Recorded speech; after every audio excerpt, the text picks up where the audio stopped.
বিসমিল্লাহির রহমানির রহিম। আসসালামু আলাইকুম। সোনালী বলছি, গণ অধিকার পরিষদ সিনিয়র যুগ্ম সাধারণ সম্পাদক, নারায়ণগঞ্জ মহানগর গণ উন্নয়ন ফাউন্ডেশন প্রতিষ্ঠাতা ও সভাপতি। আজকে আমরা কোথায় এসেছি আপনারা কি বলতে পারছেন? এখন তো পিছনে কি আছে? দেশের সার্বভৌমত্ব বিরোধী শক্তির আতুর ঘর। এটা হচ্ছে স্বৈরাচারের পতনের একটা নিদর্শন। ইতিহাসের পাতা এটা লিখে থাকা দরকার, কারণ সবার মনে রাখা দরকার এবং জানা দরকার যে স্বৈরাচার হলে তার পতন কিভাবে হয়। দেখেন, একটা ইট ও মাটির সাথে মিশে যাচ্ছে। আমি বিগত 3 বছর আগে যখন এসেছিলাম, এরিয়াতে এত রেস্ট্রিক্টেড ছিল, আমি ঢুকতেই পারতাম না।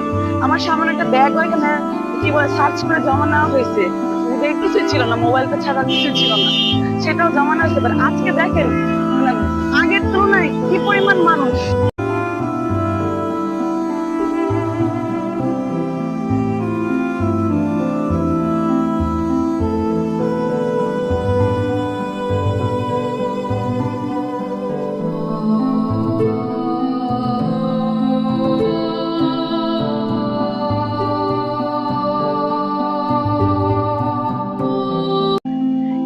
এই দুনিয়াতে সবকিছুই ক্ষণস্থায়ী, তেমনি ভাবে স্বৈরাচারের শাসনামলও কিছু সময়ের জন্য।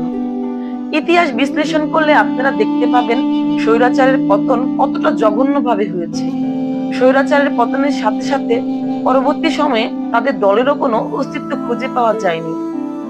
যেমন হিটলারের পতনের মধ্য দিয়ে তাদের নাৎসি বাহিনীর অবসান ঘটেছে, তেমনি সাম্প্রতিক সময়ে সিরিয়ার বাশার আল আসাদ ও বাংলাদেশের স্বৈরাচারী শেখ হাসিনা পতন যেন ইতিহাসের স্বৈরাচারী শাসকদের তালিকায় আরো কিছু নতুন নাম যুক্ত হলো।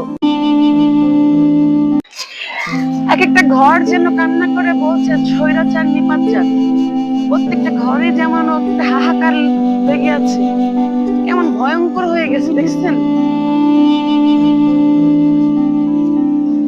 কি লাভ 17 বছর দেশ শাসন করে যদি নিজেদের অস্তিত্ব এভাবে বিলীন হতে হয় জনগণের হাতে।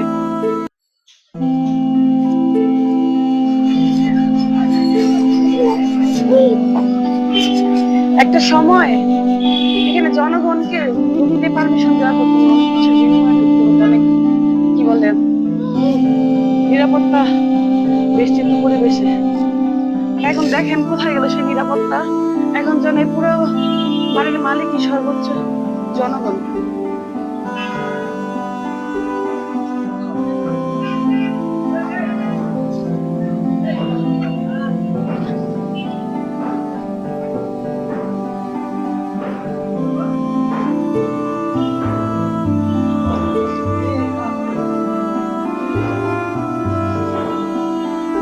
দেখেন এটা দিয়ে কি প্রমাণ হচ্ছে? এখনো যাদের মনে স্বৈরাচার অবস্থান করছে, স্বৈরাচারী মনোভাব যাদের ভিতরে এখনো বসবাস করছে, তারা অতীত মতো সাবধান হয়েছে। হয়তো পরবর্তীতে আপনার বাসার, আপনার অবস্থানের জায়গাটাও এভাবে পরিণত হতে পারে।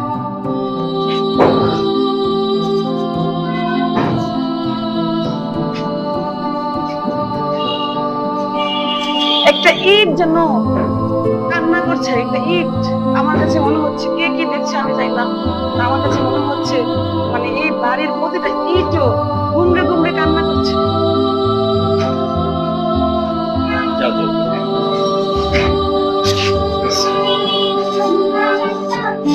আমি পড়ে যাবো ভাই, আমার ডেঞ্জার জায়গায় পাঠাবো। এসেই আপনারা দেখেছেন, যারা এসেছেন তারা দেখেছেন। আমি এসেছিলাম বিগত 3 বছর আগে। ওই সময়টাতে শীতে প্রবেশ করা নিষেধ ছিল। কেন জানেন? কারণ এই শীতে শেখ মুজিবুর সাহেব গুলি খেয়ে মরে পড়েছিল, যার কারণে এটা সংরক্ষণ করা ছিল, এখানে জনগণ প্রবেশ করা নিষেধ ছিল। আজকে কোথায় গেল সেই নিষেধাজ্ঞা? দেখেছেন জনগণ আছে কি অবস্থা করেছে। এখন সেই সিঁড়ির কি অবস্থা, সেই বাড়ির কি অবস্থা, এটা থেকে আমাদের শিক্ষা নেওয়া উচিত।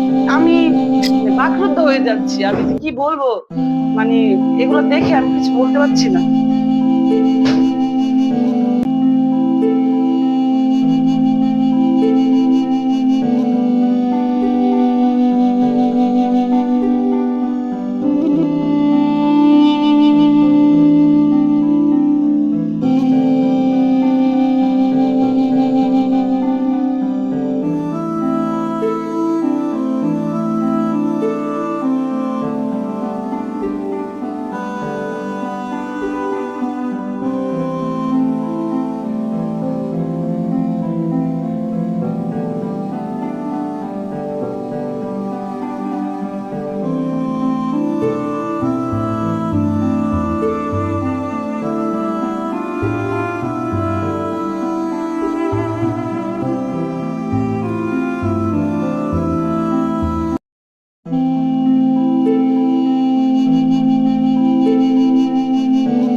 বাংলাদেশের স্বৈরশাসক রাজনৈতিক দল নিশ্চিহ্ন করতে সাধারণ জনগণ তাদের সর্বাত্মক প্রচেষ্টা চালিয়ে যাবে ইনশাআল্লাহ।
এখনো অনেকের মধ্যে স্বৈরাচারী মনোভাব বিদ্যমান এবং বাংলাদেশের বুকে নব্য স্বৈরাচার উত্থানে যারা সহায়তা করে যাওয়ার চিন্তা ভাবনা করছেন, তাদের উদ্দেশ্যে নতুন করে আর কিছু বলার নেই।